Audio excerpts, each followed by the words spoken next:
У нас сегодня будет настоящая шаршеля фам. Харе Кришна, мои дорогие. Сегодня у нас Папамачани Экадаши. В прошлом нашем видео, когда была Амалаки Экадаши, мы до начала истории рассказывали, почему нельзя употреблять пищу в дни Экадаши. В эти дни, 11 лунные сутки, нельзя употреблять пищу. То есть пища в эти дни, в эти лунные сутки, она не усваивается, она не переваривается, ни пища, ни вода. Существует ряд правил, по которым есть определенные продукты, которые вообще употреблять нельзя. То есть это зернобобовые.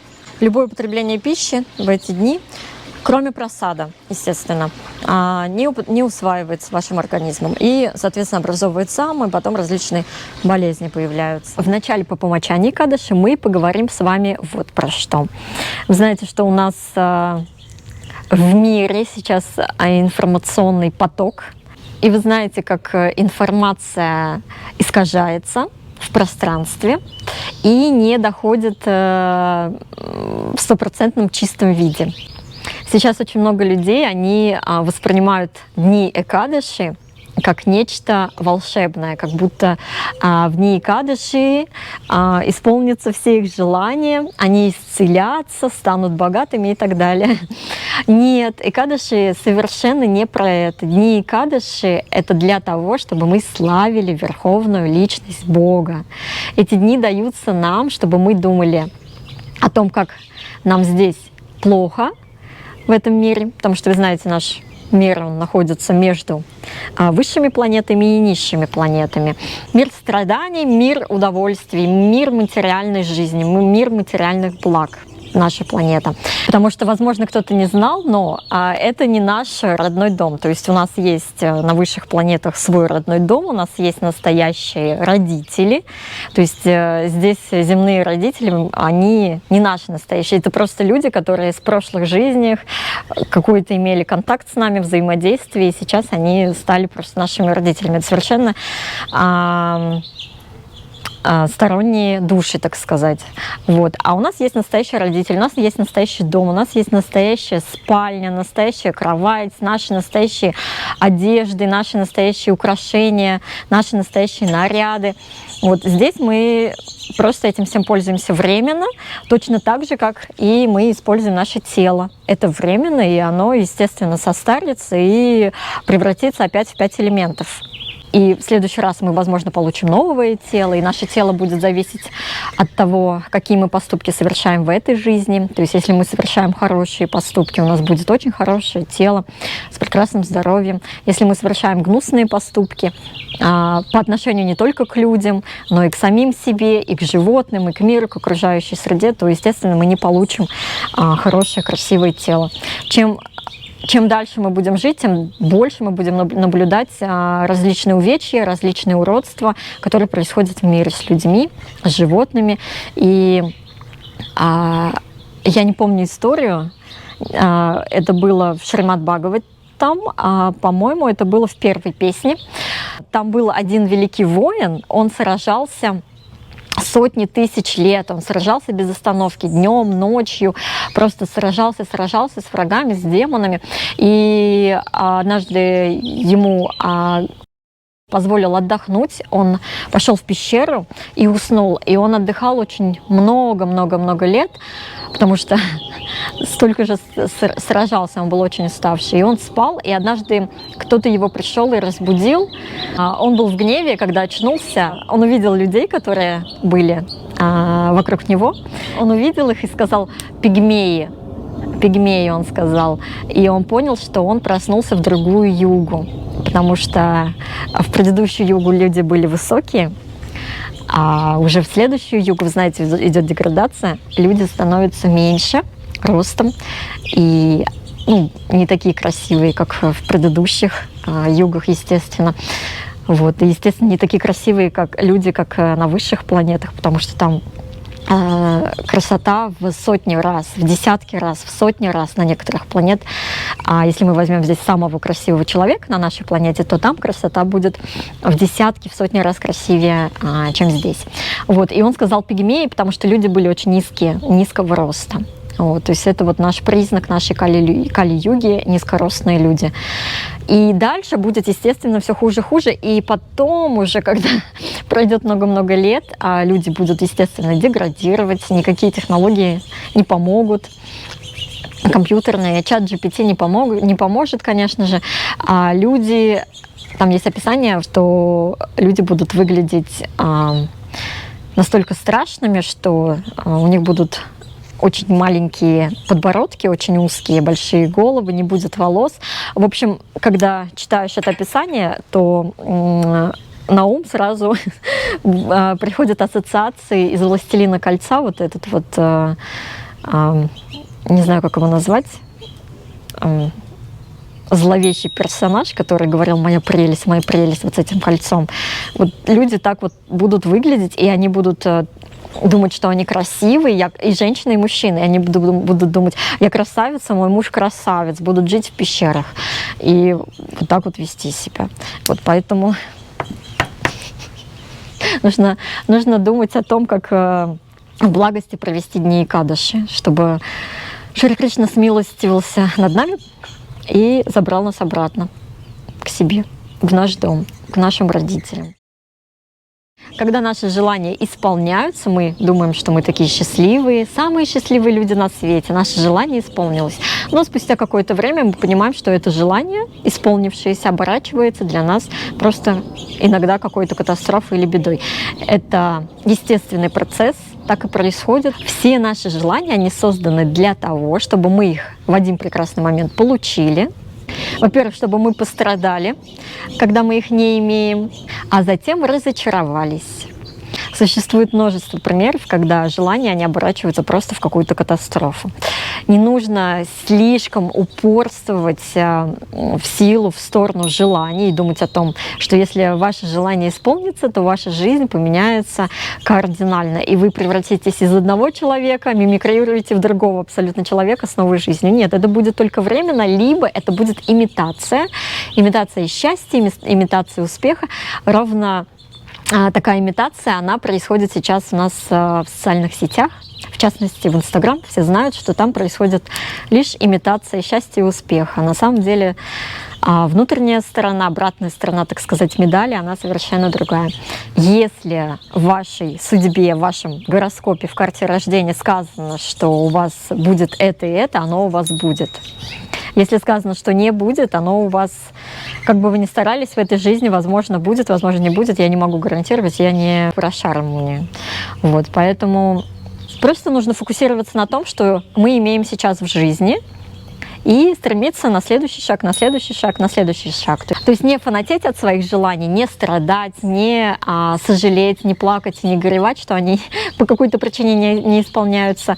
Они исполнятся обязательно, потому что когда наступит определенный момент в карте вашей рождения, определенные планеты, они встанут правильным образом для исполнения этого желания, это желание хоть как появится. То есть это либо образование вы получите, когда там планета, допустим, Юпитер встанет в определенную позицию, вы, допустим, выйдете замуж, женитесь, родите детей, купите квартиру, либо период Венеры наступит, вы купите машину, поменяется машину, либо там еще планета другая, вы путешествовать поедете, всему свое время. В общем, Экадаши у нас день для почитания Верховной Личности Бога, чтобы Верховная Личность Бога был счастлив и доволен нами. Верховная Личность Бога, Шри Кришна, Он так всемогущ, Он знает все, о чем мы желаем, что нам нужно. И если мы будем почитать Его, то, конечно же, Он будет милостив к нам. Шри Кришна говорит: «Я люблю своих преданных настолько, насколько они любят меня». И даже отец Шрила Прабхупады, он всегда говорил, что если Верховный Господь захочет что-то отнять у тебя, имея свои множество рук, вы знаете, у Вишну у него много рук, что ты сможешь сделать, чтобы защитить свое имущество, чтобы сохранить его? Ты ничего не сможешь сделать. А если Верховный Господь захочет что-то дать тебе своими руками многочисленными, что ты сможешь сделать, чтобы не принять это?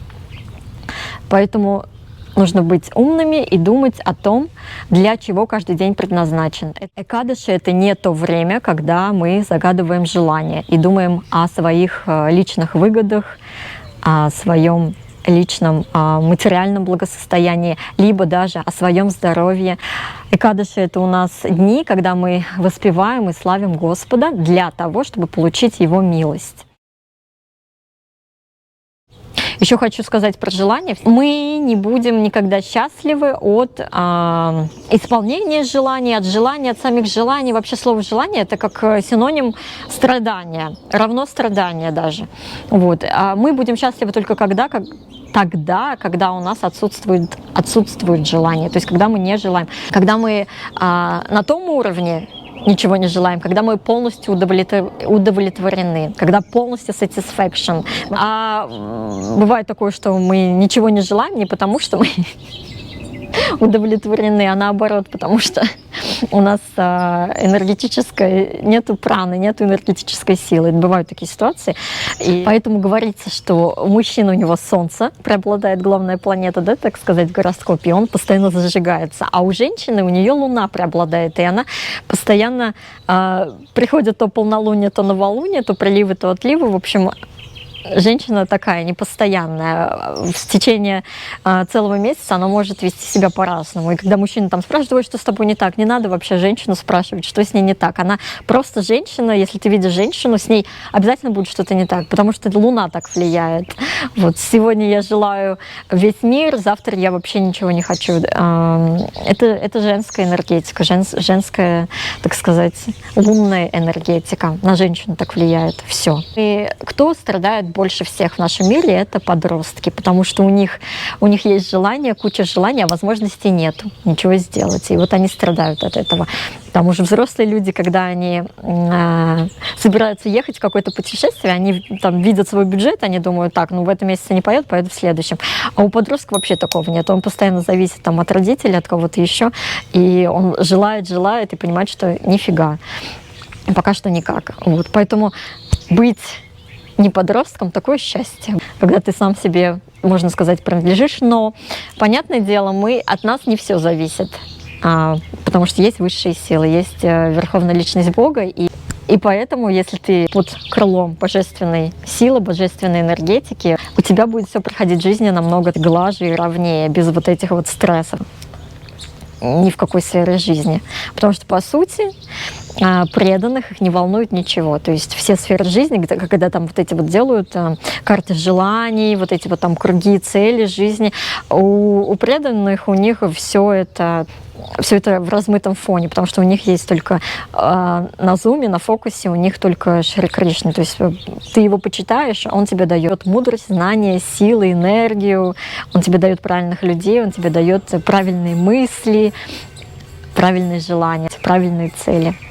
В этом и суть, в этом и мудрость. Кстати, по поводу карт желаний, тоже такая, значит, в ведических писаниях тоже было сказано, там, что в один момент люди будут почитать Вселенную как Бога. То есть мы все знаем, да, что за всеми планетами, за всеми полубогами, за Вселенной стоит Верховная Личность Бога. То есть Он и есть это все, и Вселенная, и Ганеша, и Шива, и Дурга, это все Он, просто Он не работает сам, то есть у него есть экспансии, которые выполняют работу определенную за него. Вот, а Он наслаждается, он играет на флейте, танцует со своими гопи, в общем, наслаждается жизнью. Это вот как бы высшая такая сила и мощь. Наслаждаться. Было такое, да, что говорили в Писаниях, что сказано было, что люди будут настолько глупы, что они будут верить в Вселенную и почитать Вселенную, разговаривать с Вселенной, то есть обращаться к Вселенной как к Богу. Это можно делать, да, если мы два пишем, один в уме. То есть один в уме — это значит, что мы обращаемся к Вселенной, почитаем Вселенную, но мы понимаем разумом, что за Вселенной стоит Верховная Личность Бога, Бог. То есть мы как бы не прямо обращаемся к Богу, а косвенно, через кого-то. Вот. Но в уме мы должны это понимать. А некоторые люди, они, допустим, почитали книгу «Секрет», да, которая была написана в 2007 году, посмотрели фильм и начали, руководствоваться в своей жизни этой инструкцией, которая которая была дана в книге. Но они даже не знают, что есть продолжение этой книги, где авторы, они говорят, что эти приемчики, они уже не работают, которые были изложены в первой части, что есть вот новый этап, новая, так сказать, новый инструмент для своего развития своего мышления. Это хоолапона, по-моему, так называется, да? Сейчас я загуглю. Да, называется хоопонопона.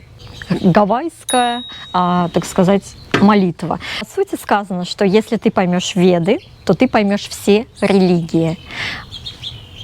Поэтому в нашем мире есть разные категории людей, они на разном уровне, духовном, интеллектуальном, физическом. Вот. Поэтому для каждой категории людей есть своя религия, чтобы они понимали, чтобы они не были, как сказать, агностиком, я не знаю, как сказать. В общем, чтобы они находились в какой-то высшей силе. Вот. И поэтому есть для христиан, точнее, христианская религия для мясоедов, мусульманская там для таких, для еврейская для таких, хоопонопона для таких людей, то есть вот для каждой категории, на каком вы развитии, на каком вы уровне, там, буддисты на одном уровне, там, другая категория на другом уровне, вот, но высшая категория, сознание Кришны, естественно, потому что буддисты, они на что медитируют? На пустоту.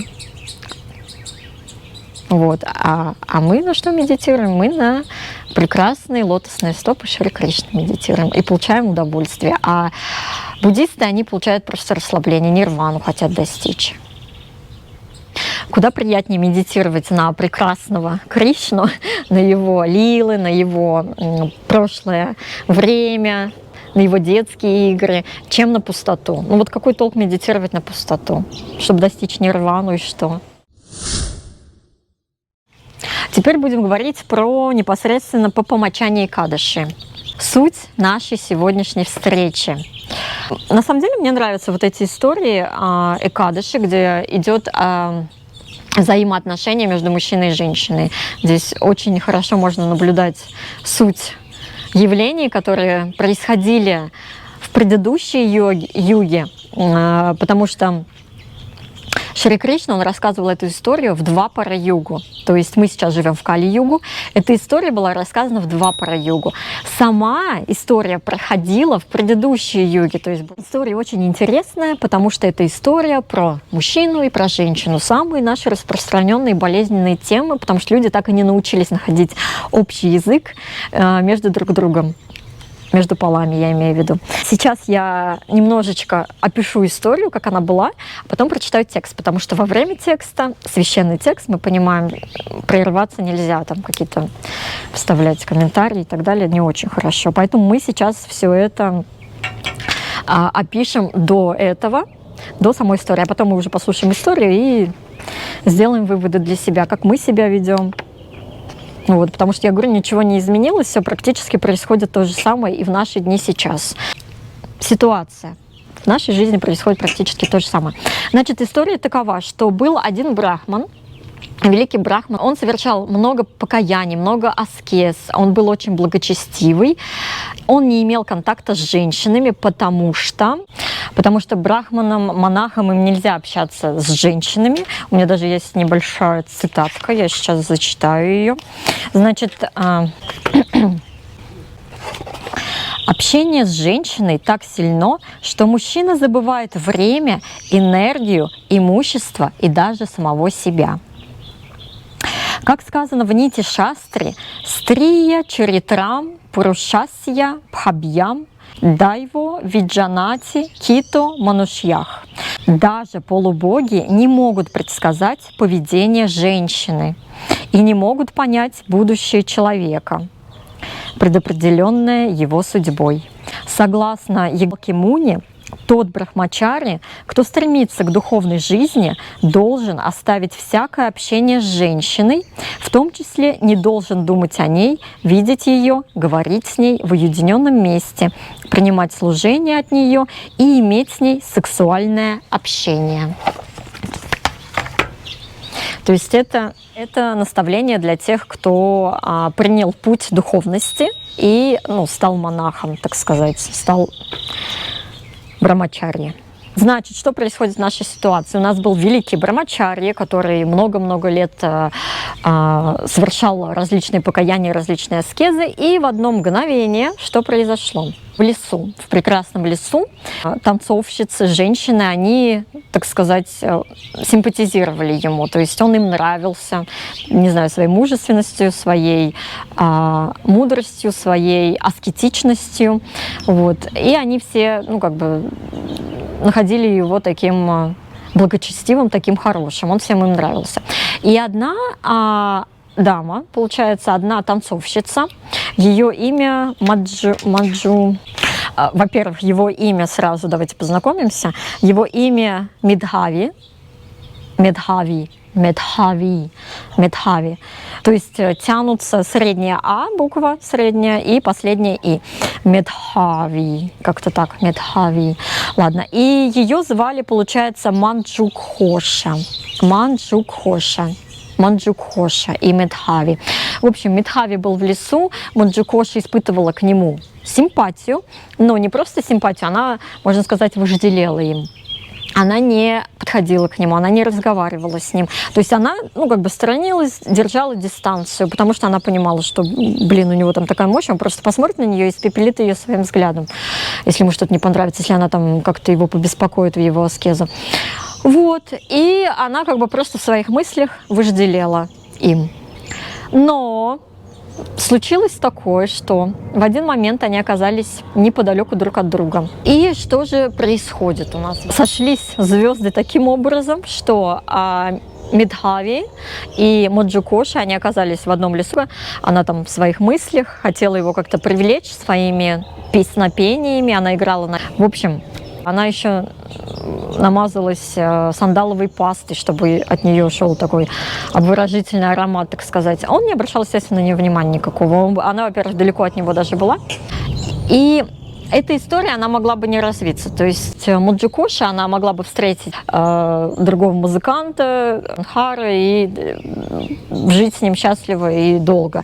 И наш Медхави, он мог бы быть браманом, мог бы быть монахом, и все. И как бы на этом никакого продолжения истории бы не было. Но вмешиваются третьи лица. Как и всегда. То есть ничего бы не случилось бы беды, если бы третьи лица не вмешались, они бы там не подсусюкали кого-то на что-то, на какие-то действия определенные, в своих интересах. Вот. Кто у нас приходит? У нас приходит Купидон. Купидон — это, получается, бог любви. В ведических писаниях его называют Камадев, бог любви. То есть он увидел эту ситуацию, он увидел эту женщину, что у нее там мысли какие-то, так сказать, не очень благочестивые. В общем, появился Купидон, появился Камадев. И что он сделал? Он увидел эту ситуацию, у него было чувство неудовлетворенности, потому что его, так сказать, деяния в прошлом, они не увенчались успехом. Там была история про Шиву. Он хотел на него направить свои стрелы любви, чтобы Шива вышел из медитации там, после своих жизненных проблем, так сказать. Вот. И мир зацвел, и любовь воцарила везде, потому что Шива бы начал танцевать и так далее. То есть он вот хотел разбудить Шиву из медитации. Но Шива, когда проснулся, он сказал: ты что, офигел? И, короче, там его чуть ли не испепелил. Вот. И он хотел как бы взять реванш над этой ситуацией, ну, кого-то там влюбить в кого-то, в общем, удовлетворение получить. Это как бы его основная деятельность — заставлять людей любить друг друга, даже если они как бы и не хотят. Страсть, вот так скажем, потому что страсть, она проходит, она временная. И, кстати, мне вот эта история, она напоминает чем-то Экадаши, Джая Экадаши. Джая Экадаши был в феврале, 8 февраля, вот, насколько я помню. Там была история тоже про двух влюбленных. Они были на праздновании в честь Индры, Дева, бога небес, небесного бога, это как в греческой мифологии Зевс. Вот. И они в этот момент там встретили друг друга, взгляды их столкнулись, и они во время там своих танцев и пения они забыли обо всем на свете, об Индре, зачем они здесь, и они как бы начали друг другом наслаждаться. Да, и Индра это все, естественно, разрулил в своей гневной манере, он их проклял, они превратились в призраков, и куда они пришли? призраками, они отправились отбывать свое наказание на нашу планету, сюда к нам. Вот. Потому что всех отправляют сюда. Если ты что-то хорошее сделал на низшей планете, тебя отправят сюда, на второй уровень. Если ты с высших планет что-то сделал плохое, то тебя отправят сюда. То есть не сразу туда вниз, а мы как бы перевалочный пункт такой. Для немножко хороших из плохих и для немножко плохих из хороших. То есть здесь все... Это как, я помню, мы ездили, у нас был рейс Москва, Стамбул, Афины. И нам в Стамбуле нужно было просидеть где-то около 11 часов. Вот, и я увидела такое количество людей разных наций, разных этнокультур. Я вообще не знала, что у нас в мире столько существует. То есть у нас было в младших классах окружающий мир, было вот эти вот, я помню, атласы, книжки, мы там смотрели, изучали на ряд всяких. Но это ни с чем не сравнится. Действительно, как будто люди с других планет приехали. Такой прям интересный опыт я испытала. 11 часов я это наблюдала, и я была в шоке. И вот, если это посмотреть не Стамбул, а это наш мир, вот все люди примерно такие из разных мест. Возвращаемся к этой истории, к Джае Кадыши. Они попали в наш мир, они стали призраками, они не могли насладиться, удовлетворение получить ни от еды, ни от сна. Его звали Мальяван, а ее я забыла, как на М тоже, Мальяван и Пушпавати. Да, Мальяван и Пушпавати, помню. Они, в общем, Мальяван сказал, что я так больше не могу, я хочу покончить со своей жизнью, вот, если ты хочешь, ты со мной давай. Она такая, да, окей, пошли. В общем, и в этот же день была Экадаши, Джая Экадаши, 11-е лунные сутки, и они, получается, естественно, не ели, голодали, и Бог их простил, Верховная Личность Бога, Шри Кришна их простила, и они отправились обратно на небесные планеты. Индра их увидел, он был в шоке, но он не стал с ними разговаривать. Он понял, что здесь, высшие силы замешаны, они не могли бы избавиться от тела призрака, так сказать. И он пошел к Верховной Личности Бога, тот сказал им, объяснил ситуацию, что они держали пост, даже неосознанно в Джае Кадыши, и поэтому они вернули себе, грехи свои все смыли и вернули себе свои настоящие тела. Вот. Здесь, получается, тоже история между мужчиной и женщиной, но она немножко в другую сторону направлена. Здесь Купидон наложил на Манджугошу свои чары, она очаровала Медхави, он очаровался ей, она очаровалась им, она даже очаровалась настолько, что она осмелилась подойти к нему, обнять его, и он, в общем, весь растаял, поплыл, и они отправились развлекаться. Но здесь такая ситуация. Не было речи ни о любви, ни о семейной жизни, ни о замужестве, ни о детях. Не было. Здесь прям сказано. Вот в русской версии, в истории не написано этих слов, но когда переводили, сначала же санскрита переводили на какой язык? На английский. И в английском использовался архаизм. И он звучит... Секундочку. Другой телефон. Так, я принесла телефон. Еще цветет за моей спиной жасмин, и я каждое утро предлагаю цветы, жасминовые цветы жасмина Шри Кришны. Это вот вчера предлагала, показать вам хотела. Аромат просто божественный, невероятный. В общем, пусть это будет здесь тоже. Значит, у нас, получается, здесь, в русской истории у нас сказано, поразвлекаться с ней, поразвлечься с ней он решил. То есть она его обняла, он растаял, и он такой, ладно, почему бы мне, не поразвлекаться с тобой. Вот здесь в английской версии говорится to sport with her. To sport with her. То есть эта уже фраза, она не употребляется сейчас, вот, но она значит значение тоже поразвлечься с ней, также поиздеваться над ней. Но устаревшая фраза to play with her, to sport with her, to toy with her. Издеваться, высмеиваться, играться, относиться легкомысленно. И откуда вот это, да? Ты благочестивый брахман, откуда у тебя такие... Он захотел с ней поразвлечься, сразу пропали все его браманические достоинства, все браманические его аскезы. Вот, и он, в общем, ушел с ней развлекаться. Вот здесь тоже такая ситуация. Понятно, что, ну, как бы мы теперь имеем то, что имеем, у нас ситуация такая случилась у них, точнее, и мы можем учиться только в этой ситуации. У нас есть и кадыши, мы соблюдаем и кадыши, думаем об этой истории, размышляем и не ведем себя так, как здесь сказано. То есть мы делаем выводы и ведем себя благочестиво. По поводу третьих лиц тоже есть один фильм, там снимается актриса Анна Хейвуд. Она итальянская актриса, здесь в Голливуде тоже она прославленная, и в английских фильмах она, по-моему, тоже снималась. В общем, у нее муж первый был режиссер, и он снимал ее во многих фильмах. Она очень красивая в молодости была, она ушла из жизни в 2023 году. В общем, она снималась в одном фильме, то есть снимал этот фильм ее муж, она была там главной актрисой. И после смерти ее первого мужа она вышла замуж один раз за адвоката и больше не снималась ни в каких фильмах. Откуда я знаю, потом как-нибудь расскажу про нее. Очень интересная женщина. И фильм этот называется «Монахиня из Монцы». По-моему, как-то так. «Монахиня из Монцы» или «Леди из Монцы». Ну, «Монахиня из Монцы». И там такая ситуация была. Я просто расскажу вкратце. Вот. Не обязательно смотреть, но если будет интересно, можете посмотреть.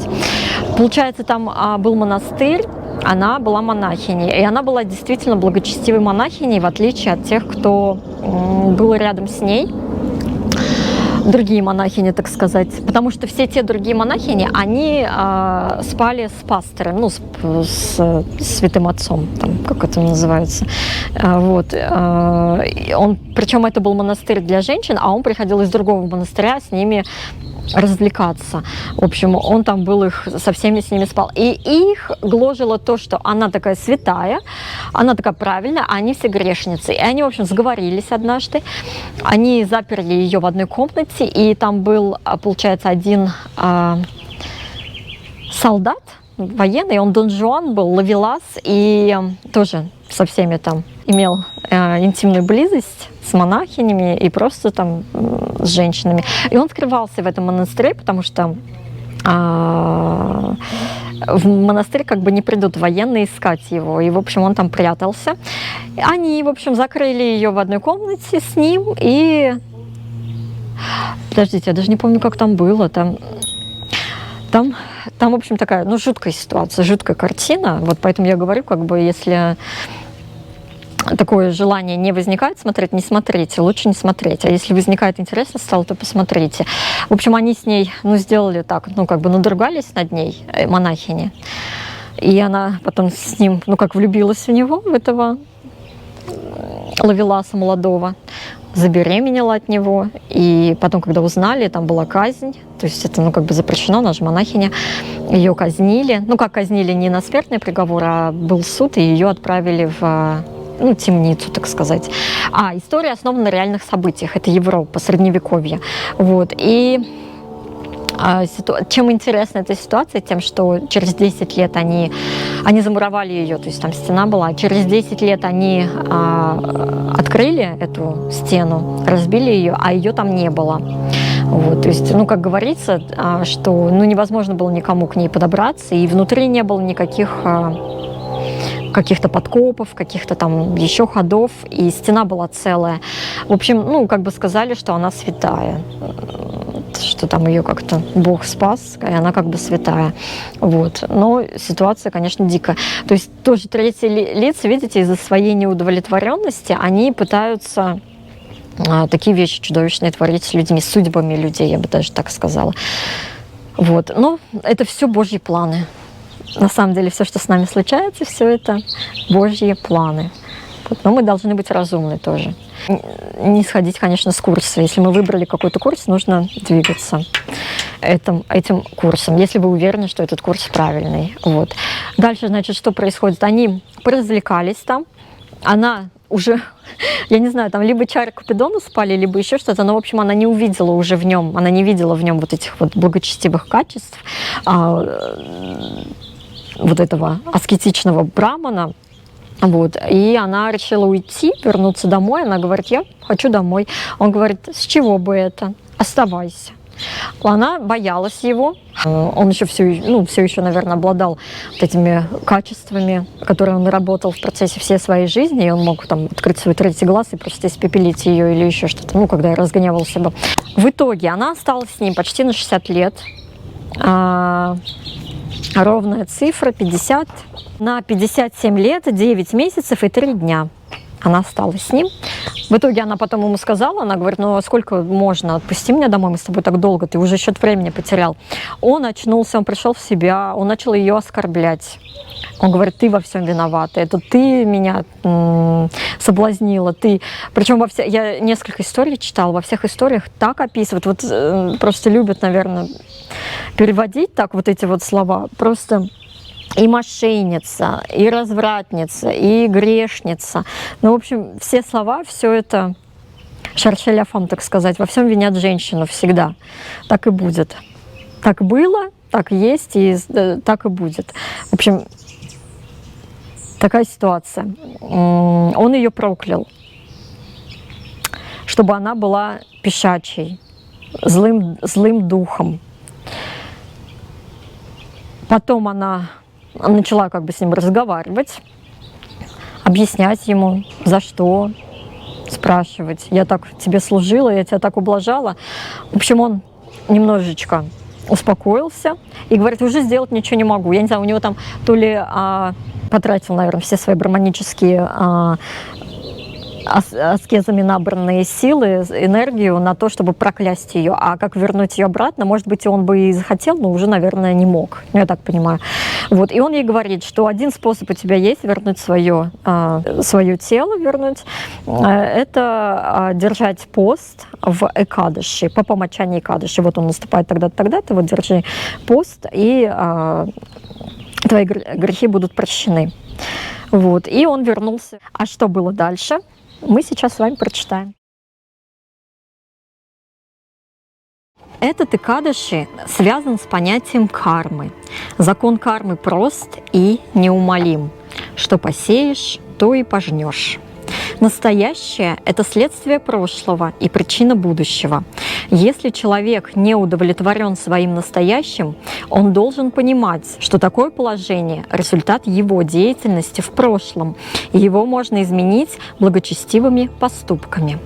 Но удовлетворенность своим положением – опасное состояние, так как человек перестает совершенствоваться. В связи с этим ведическая традиция учит, что для совершенствования и гармонизации необходимо совершать аскезу как покаяние или как ограничение. В обоих случаях целью является удовлетворение Бога. Однако в первом случае ради получения прощения, а во втором ради получения Его милости. Сегодня многие люди используют возможность благоприятного дня Экадыши для восстановления своей изначальной чистоты. Веды говорят, что по помочании Экадыши препятствует влиянию духов и демонов на искренне верующего человека. Цель соблюдения по помочании Экадыши – утвердить человека в добродетели. Чайтра Кришна Экадыши или по помочании Экадыши. Царь Юдхиштхира сказал: «О Верховный Господь, я слышал от Тебя объяснение о Малаке Экадыши, которое приходится на светлую половину месяца Фалгуна, февраль-март. И теперь я хочу услышать о Экадыши, которая приходится на темную половину месяца Чайтра, март-апрель. Как называется эта Экадыши, о Господь, и какие результаты можно получить, соблюдая ее?» Верховный Господь, Господь Шри Кришна, ответил: «О лучший из царей, для блага всех я с радостью расскажу тебе о славе этой Экадыши, которая известна как Папамачани». История этой Экадыши была однажды рассказана императору Мандхати Риши Ламасой. Ответ, который он дал, я сейчас расскажу тебе. Риши Ламаса сказал: «О царь, Экадаши, которая приходится на темную половину месяца Чайтра, называется Папамачани Экадаши. Для верного преданного она уничтожает все грехи, очищает жизнь от всех греховных реакций и делает человека совершенно добродетельным. Теперь, пожалуйста, выслушай исторический рассказ о этой Экадаши. В древние времена Кубера имел сад, называемый Читра-Радха. Там жили дочери Гандхарвов, небесных музыкантов, и кинаров. В этом саду цвели различные виды цветов, и многие мудрецы также пребывали там, совершая свои аскезы и подвиги. Полубоги особенно любили посещать этот небесный сад в месяцы Чайтры и Вайшаки, апрель-май. Сам Господь Индра, Царь Небес, наслаждался визитом там. В этом лесу жил великий мудрец по имени Медхави. Он был преданным Господа Шивы. Однажды одна апсара по имени Маджукоша придумывала множество способов соблазнить этого великого муни. Но из-за большого уважения к мудрецу и страха перед его силой, которую он достиг после многих лет аскез, она не подходила к нему слишком близко. В 2 милях от мудреца она села и начала петь очень сладко, играя на тамбуре. Сам Камадев, бог любви, возбудился, увидев и услышав ее, а также почувствовав аромат ее сандалового масла. Он вспомнил о своем несчастном опыте с Господом Шивой и решил отомстить, соблазнив Медхави. Используя брови Маджукоши как лук, ее взгляды как тетиву, ее глаза как стрелы, а ее грудь как мишень, Камадев подошел к Медхави, чтобы соблазнить его и заставить его нарушить его медитацию и обеты. Другими словами, Камадев использовал Маджукошу как свою помощницу, и когда она посмотрела на этого могучего и привлекательного молодого мудреца, она также была охвачена страстью. Видя, что он высокоумный и ученый, носит чистую белую нить брамана, держа посох саньяси, сидя красиво в ашраме, она начала петь соблазнительно, а маленькие колокольчики на ее поясе и вокруг ее лодыжек, а также браслеты на ее запястьях создавали восхитительную музыкальную симфонию. Мудрец Медхави был очарован. Он понял, что эта прекрасная молодая женщина желает соединиться с ним. И в этот момент Камадев усилил свое влечение к Маджукоши, выпустив свои мощные оружия вкуса – осязания, зрения, обоняния и слуха. Медленно Маджукоша подошла к Медхави. Ее движение тела и сладкие взгляды привлекли его. Она грациозно положила свою тамбуру и обняла мудреца 2 руками, как вьющаяся лоза обвивает сильное дерево. Очарованный Медхави отказался от своей медитации и решил поразвлекаться с ней. И мгновенно его чистота сердца и разума покинула его. Забыв даже разницу между ночью и днем, он ушел с ней, чтобы развлекаться долгое-долгое время. Увидев, что святость молодого йога серьезно подорвана, Маджукоша решила оставить его и вернуться домой. Она сказала: «О, великий, пожалуйста, разреши мне вернуться домой». Медхави ответил: «Но ты только что пришла, о, красавица, пожалуйста, останься со мной хотя бы до завтра». Боясь йогической силы мудреца, Маджукоша осталась с Медхави ровно на 57 лет, 9 месяцев и 3 дня. Но для Медхави все это время казалось мгновением. Снова она попросила его: «Пожалуйста, разреши мне уйти». Медхави ответил: «О, дорогая, послушай меня, останься со мной еще одну ночь, а потом можешь уйти завтра утром». Маджукоша все еще боялась великой йогической силы мудреца, но она заставила себя улыбнуться и сказала: «Сколько времени тебе нужно, чтобы закончить свои утренние гимны и обряды? Пожалуйста, будь милосерден и подумай обо всем времени, которое ты уже провел со мной». Мудрец задумался о годах, проведенных с Манджукошей, и затем сказал с большим изумлением: «Почему я провел с тобой более 57 лет?» Его глаза покраснели, и из них начали исходить искры.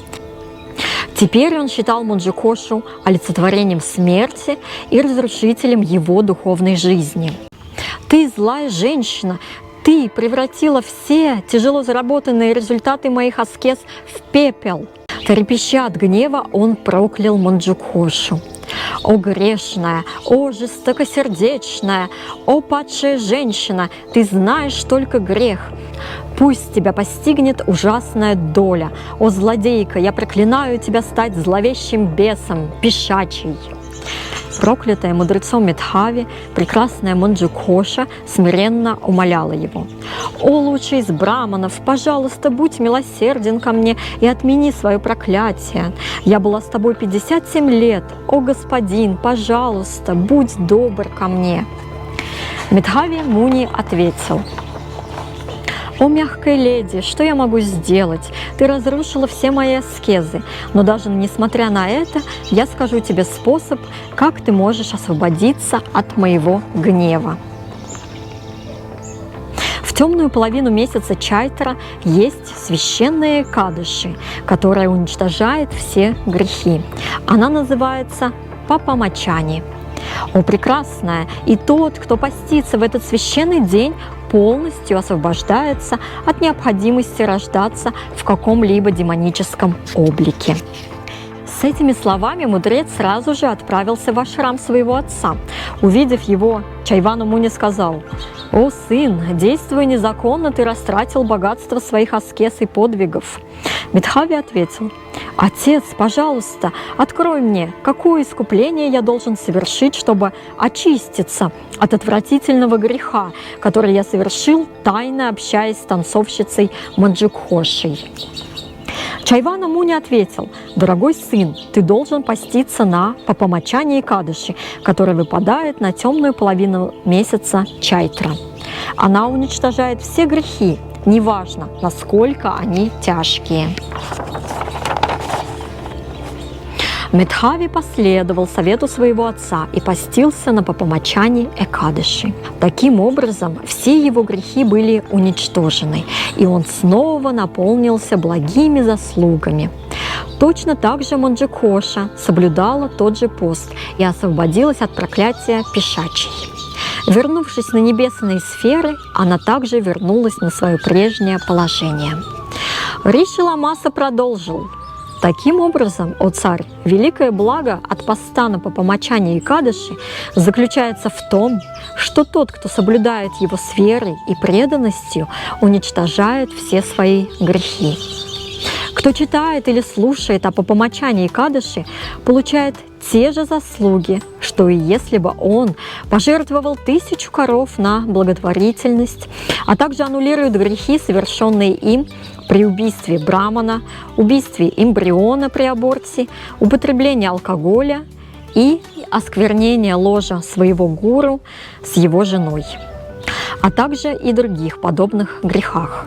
Все эти грехи уничтожаются и достигаются небеса». Так заканчивается повествование о славе Чайтра Кришна Экадаши или Папамачани Экадаши из Бхавишья Уттара Пураны. Благодарю вас, дорогие друзья, за прослушивание о Папамачани Экадаши. Всех вам благ. Хари Кришна.